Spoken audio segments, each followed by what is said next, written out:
Abra seu coração para ouvir uma palavra de Deus, não um sermão. Entenda, irmãos, que no decorrer da história do povo de Deus, o povo de Deus em todos os tempos se reuniram, abriram a palavra e leram.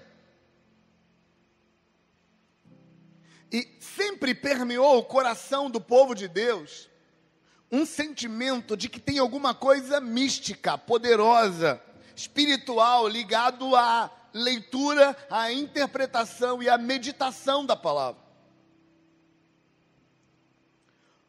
Mas a cultura grega, o pensamento grego, invadiu a nossa cabeça e faz a gente olhar para as escrituras sagradas apenas como filosofia, apenas como uma mudança de um jeito de pensar, apenas como um pouco mais de conhecimento.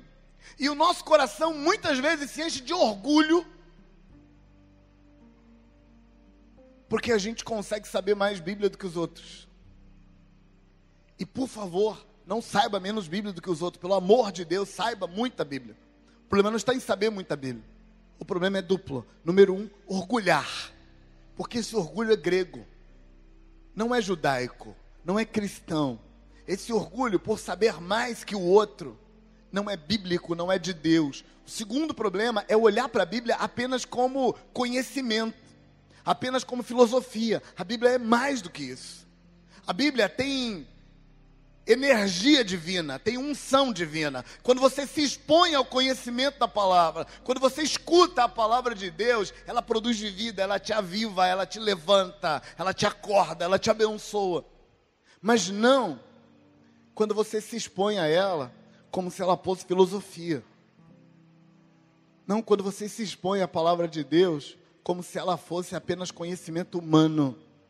Não quando você se expõe à palavra de Deus apenas para escutar um bom pregador, um bom orador. A Bíblia é mais do que isso, muito, muito mais. Na verdade, embora a Bíblia consiga ser um livro filosófico que muda a cabeça da gente, essa capacidade que ela tem, que todos os livros de sabedoria têm, é o mínimo dela. A Bíblia, ela contém uma verdade viva. Quando Jesus disse, as palavras que eu vos digo são espírito e são vida, ele estava falando disso. Quando o escritor aos Hebreus disse que a palavra de Deus é viva e eficaz e mais penetrante que uma espada de 2 gumes, de 2 cortes, ele estava falando disso também. Então eu preciso desafiar você a escutar essa palavra como Deus liberando energia dele sobre você. E a palavra que eu quero ler para Deus ministrar o seu coração está em Atos capítulo 9, e eu quero ler com você do versículo 1 até o versículo 5. É uma história.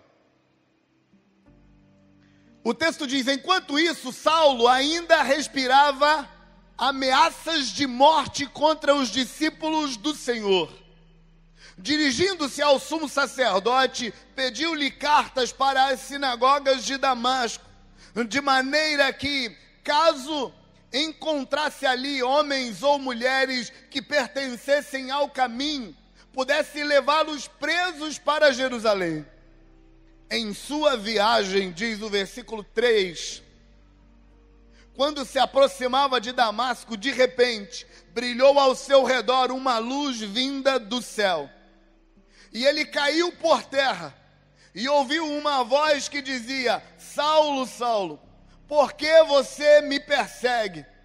E o versículo 5 diz que Saulo perguntou, quem és tu, Senhor? E ele respondeu, eu sou Jesus a quem você persegue.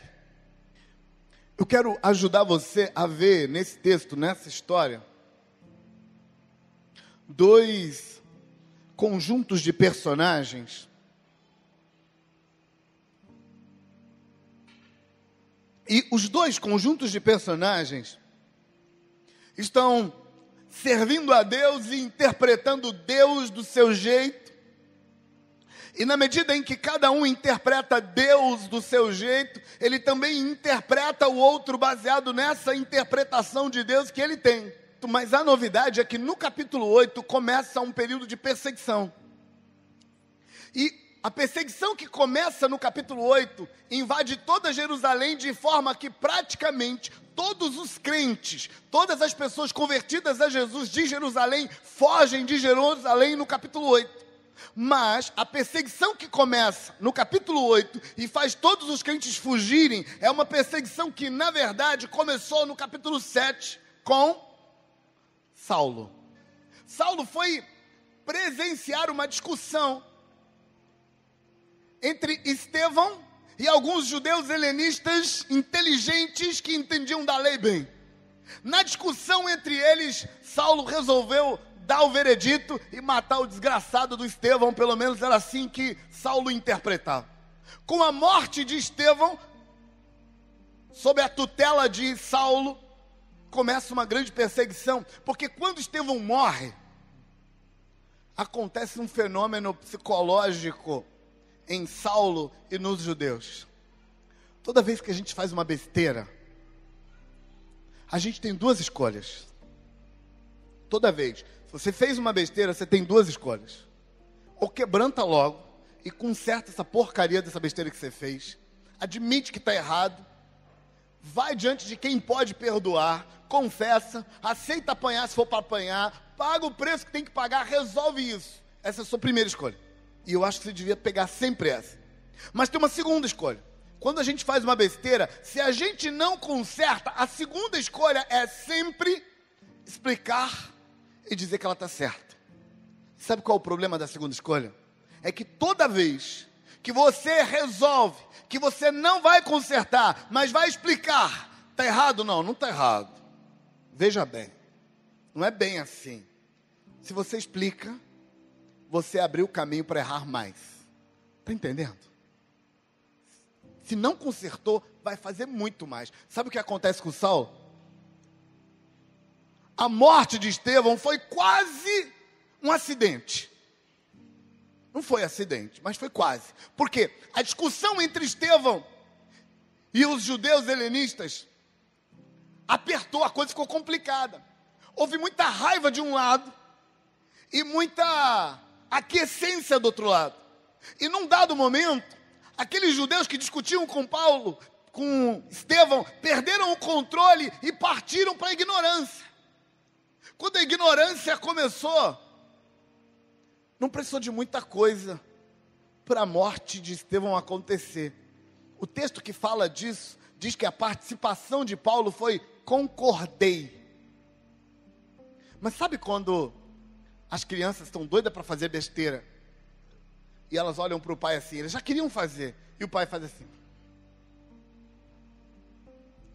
E já iam fazer mesmo. O pai só teve que liberar. Paulo, ou Saulo, naquele momento, ele era esse indivíduo que tinha autoridade para dizer, vamos lá, faz. Ou dizer, não, não faça. Claro que se ele resolvesse parar com aquilo, ele ia ter muito trabalho para não permitir que Saulo fosse, ou que Estevão fosse apedrejado. A partir da morte de Estevão, Saulo vai procurar os sacerdotes e diz, gente, Estevão morreu. Tipo, a coisa saiu de controle, mataram Estevão e agora nós vamos ter que assinar embaixo. Porque a gente é que toma conta desse negócio. A gente vai ter que gerar um documento dizendo que ele era realmente culpado, que ele realmente devia morrer, porque ou isso, ou a gente vai ficar com a culpa de um acidente desse na mão.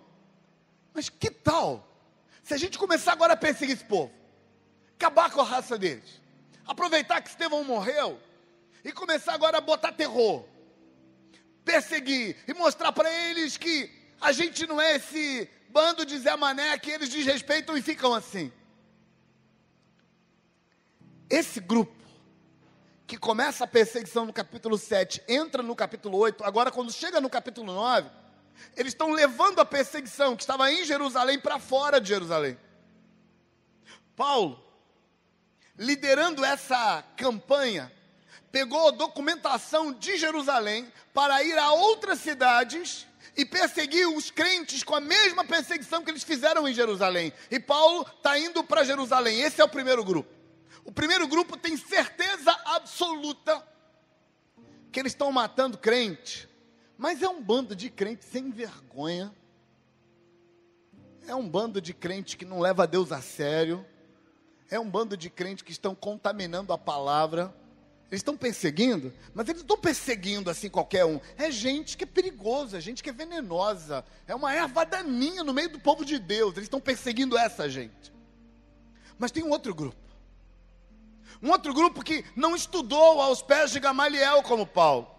Um outro grupo que não aprendeu a lei, que não aprendeu as profundidades do judaísmo. É gente simples, mas é gente simples, que passou 3 anos e meio aos pés de Jesus, aprendendo todo dia, de manhã, de tarde, de noite, e mais. Eles não estavam aprendendo apenas conhecimento teórico, eles estavam andando com Jesus e fazendo a coisa funcionar. Esse segundo grupo, eles entendem que Deus está com eles porque eles viram Deus em Jesus. E esse segundo grupo, eles operam os milagres de Deus, eles chamam Deus para se manifestar, e a presença de Deus opera nas pessoas, eles estão vendo, eles têm convicção plena de que Deus está com eles. Eles estão seguros, baseado na experiência, baseado na presença de Jesus com eles, com uma segurança muito, muito, muito maior, que é a segurança que o outro grupo tem, baseado no conhecimento e na experiência de interpretar o conhecimento há milênios. 2 grupos. Os 2 grupos são de Deus. Os 2.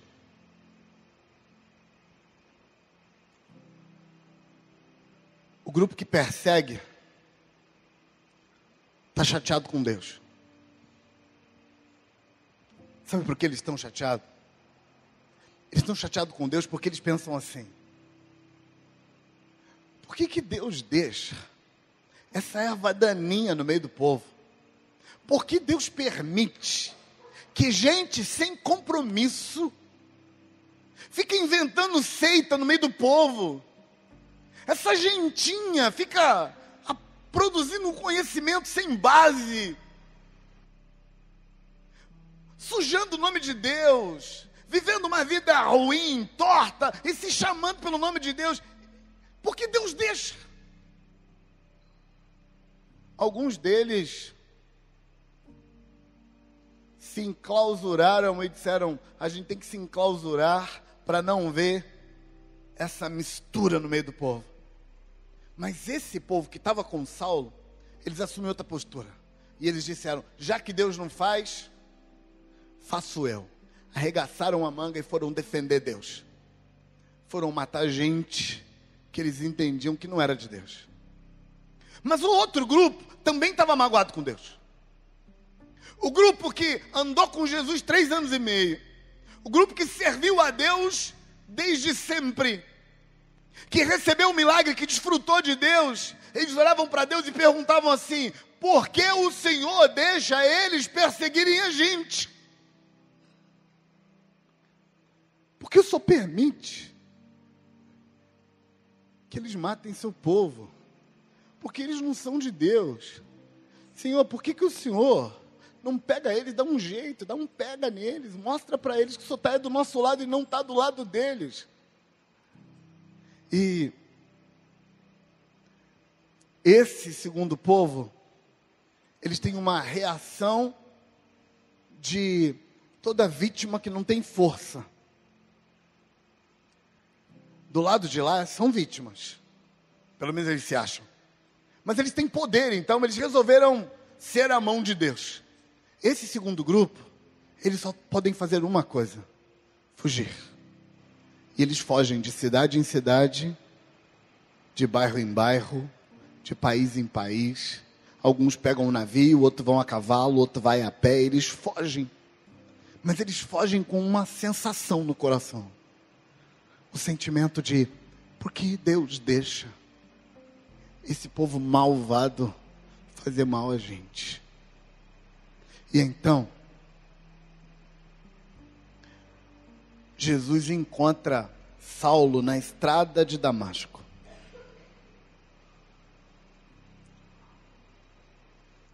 Damasco estava no final do caminho de Saulo e Jerusalém estava no começo do caminho dele. Saulo está ali, no meio.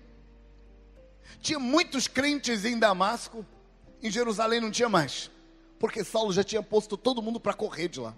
Saulo está ali e o Senhor Deus o visita. Jesus aparece para Saulo para dar uma resposta para os dois povos. Para o povo que persegue, para o povo que é perseguido. Para a vítima que se sente invadido e para a vítima que se sente abusada. Jesus aparece e Jesus diz para Saulo assim: Saulo, por que você me persegue? Quando Jesus disse isso para Saulo, ele estava dando uma resposta para os dois povos. Ele estava dizendo para os cristãos perseguidos, ele estava dizendo assim: não, vocês estão enganados. Ninguém está perseguindo você. Eles estão me perseguindo.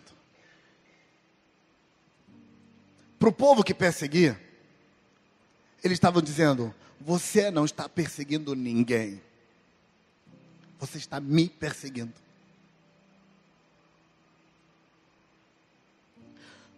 Jesus está dando uma resposta para quem se sente perseguido e dizendo para ele assim: você não está sendo perseguido, eu estou sendo. Para quem está perseguido, ele está dizendo: você não está perseguindo ninguém, você está perseguindo a mim. A maioria de nós, em algum momento da vida, ficamos chateados com Deus, porque a gente não entende o que Deus está fazendo. Porque a gente não entende por que Deus está fazendo. E aí nós nos permitimos ou nos magoar e fugir, ou nos magoar e fazer alguma coisa com as nossas próprias mãos, em vez de aquietar o coração e dar um passo de cada vez, confiando que Deus está fazendo alguma coisa, sei lá o que, mas Ele está, e seja lá o que Ele estiver fazendo, eu concordo. Eu adoro a fala de Gamaliel, quando tenta acalmar os judeus que queriam matar crente, e ele diz assim: gente, deixa esse povo, se for de Deus anda, se não for, Deus mesmo vai dar um jeito neles. Se alguém tiver que dar jeito, deixa Deus dar jeito. Nosso papel não é dar jeito nos outros, nosso papel é ser o que Deus nos chamou para ser. Adoro essa fala de Gamaliel, um homem sábio, uma pena que Paulo, o discípulo, não aprendeu. E Paulo vai matar crente. Sabe, deixa eu te contar uma coisa, às vezes, as coisas não estão acontecendo na sua vida como você gostaria que acontecesse. Às vezes, inclusive na sua vida espiritual, inclusive na sua igreja, no seu ministério, você olha e percebe as coisas não estão acontecendo do meu jeito, e você toma as rédeas como se elas fossem suas. E você tenta resolver na marra. E sabe de uma coisa? A maioria das vezes você cai nas mesmas esparrelas que Paulo caiu. Sabe por quê? Porque na ânsia de fazer as coisas funcionarem, sabe onde é que Paulo vai parar? No meio dos que perseguem Deus. Outras vezes você não tem força para reagir, então você simplesmente se rende e foge. Não consegue relaxar e deixar Deus fazer o que Ele está fazendo. Sabe, todas as vezes que a gente olha ao redor e parece que Deus falhou, como parecia para Saulo e como parecia para os crentes de Jerusalém, todas as vezes a gente faz uma coisa ou outra, ou a gente toma as rédeas e ataca, ou a gente toma as rédeas e foge. Mas os dois estão decepcionados com Deus e acusando Deus de não estar fazendo o que Deus devia estar fazendo. Mas deixa eu te contar uma coisa: Deus está sempre fazendo o que Ele devia estar fazendo. Você que não está entendendo, você que não está percebendo, você que não está cooperando. Sabe, para Paulo, Deus diz assim: meu filho, quando você tomou as rédeas na sua mão, e quando você resolveu consertar o mundo do seu jeito, deixa eu te contar, você está me perseguindo e atrapalhando meu plano. Toda vez.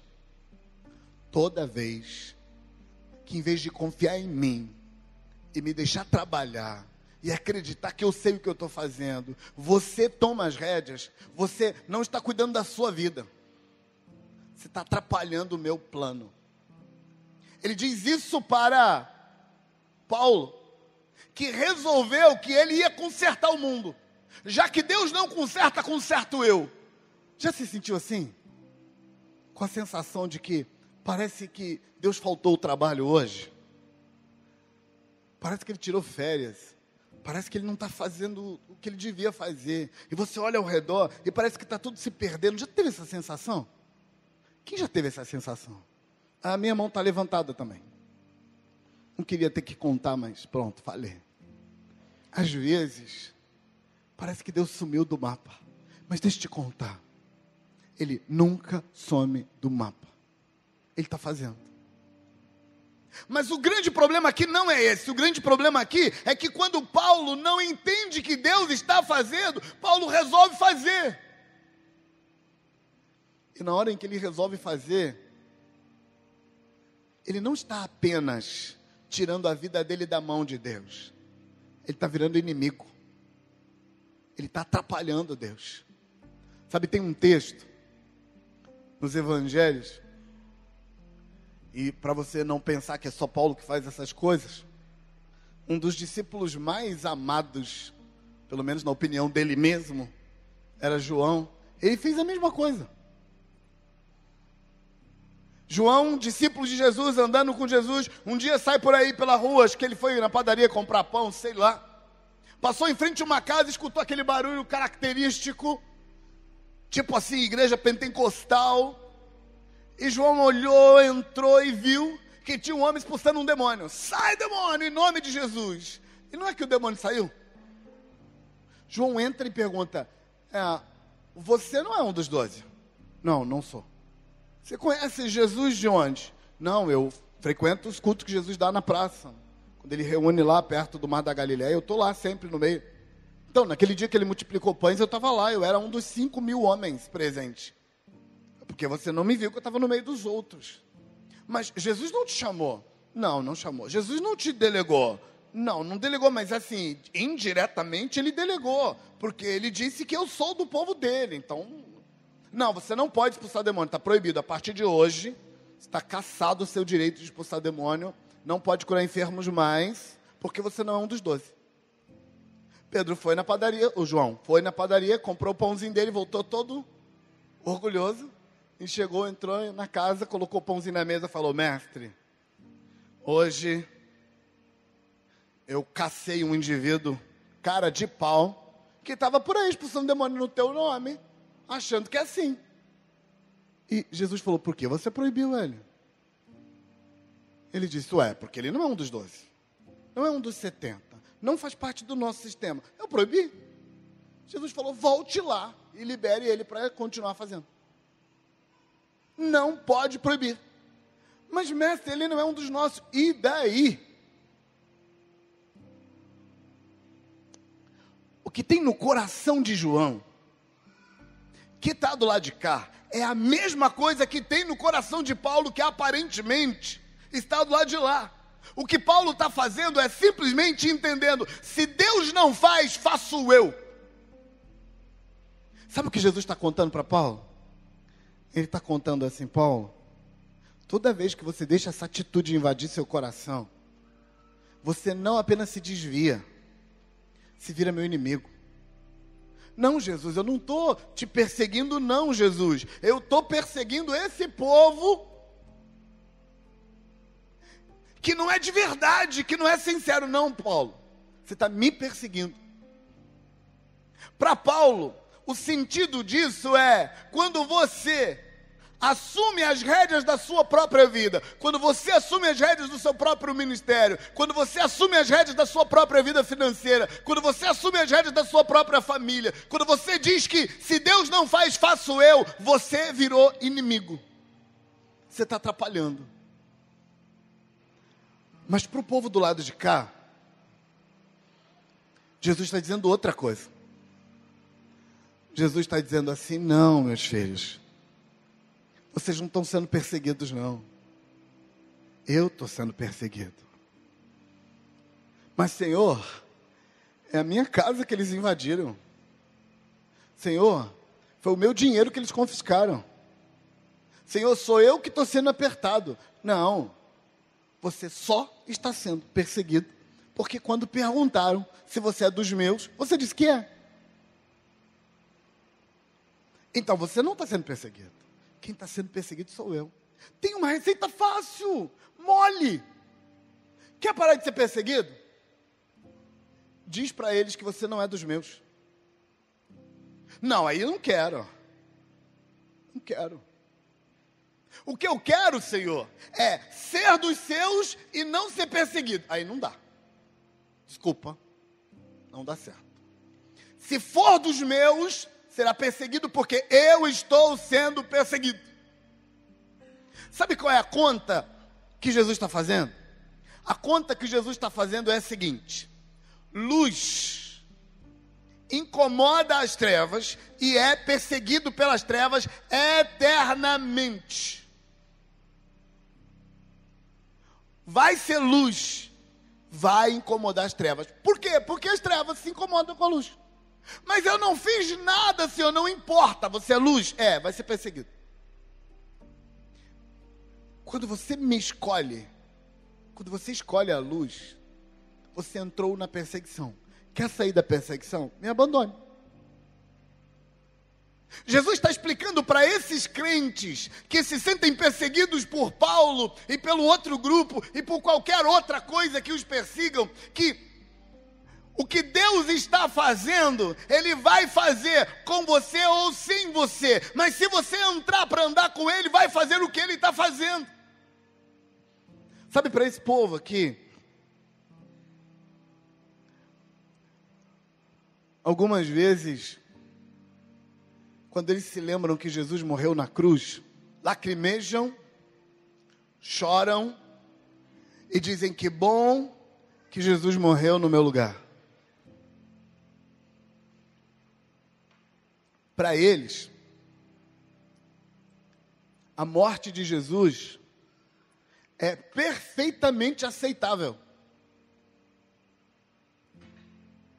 Jesus morreu crucificado, espancado, cuspido, menosprezado, acusado falsamente. A documentação da morte de Jesus não está escrito assim: morto pelos pecados da humanidade. Não. O documento que os romanos prepararam para matar Jesus é um documento que está escrito que ele fazia parte do alto escalão da bandidagem perseguida por Roma. Era entre os nomes mais procurados pela Interpol. Não era bandido qualquer. Jesus foi classificado como alguém de alta periculosidade, alguém digno de ser morto numa cruz, no meio de dois bandidos de alta periculosidade para chancelar a ideia. Totalmente injusto. Mas eu e você conseguimos olhar para aquilo e dizer: que bom que aconteceu. Por quê? Porque Deus tem um plano. E a gente até acha que agora a gente entende o plano. E se a gente entende o plano, está tudo bem, né? Sabe, às vezes eu recebo pessoas no gabinete e elas choram por uma situação que elas acham que Deus devia estar fazendo diferente. E elas dizem assim: pastor, eu não quero que Deus mude nada. Eu só quero que Ele me responda por quê. Já chorou assim? Por quê? Escuta isso. Se você confia nele, não precisa saber por quê. Só precisa confiar. A luz está operando alguma coisa nesse mundo. O Deus dos céus, o Todo-Poderoso, está cumprindo um plano, um projeto.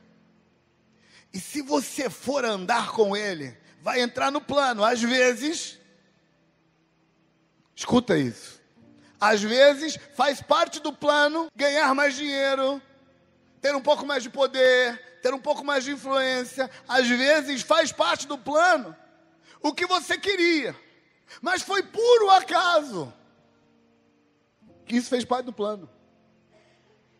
Às vezes faz parte do plano ser perseguido. Às vezes faz parte do plano as coisas darem errado, mas foi puro acaso que isso faça parte do plano. Você não escolhe o que vai acontecer, você só escolhe estar ou não no plano. E se você está no plano, o plano faz parte. É para ser perseguido? Vamos embora. É para ganhar muito dinheiro? Vamos embora.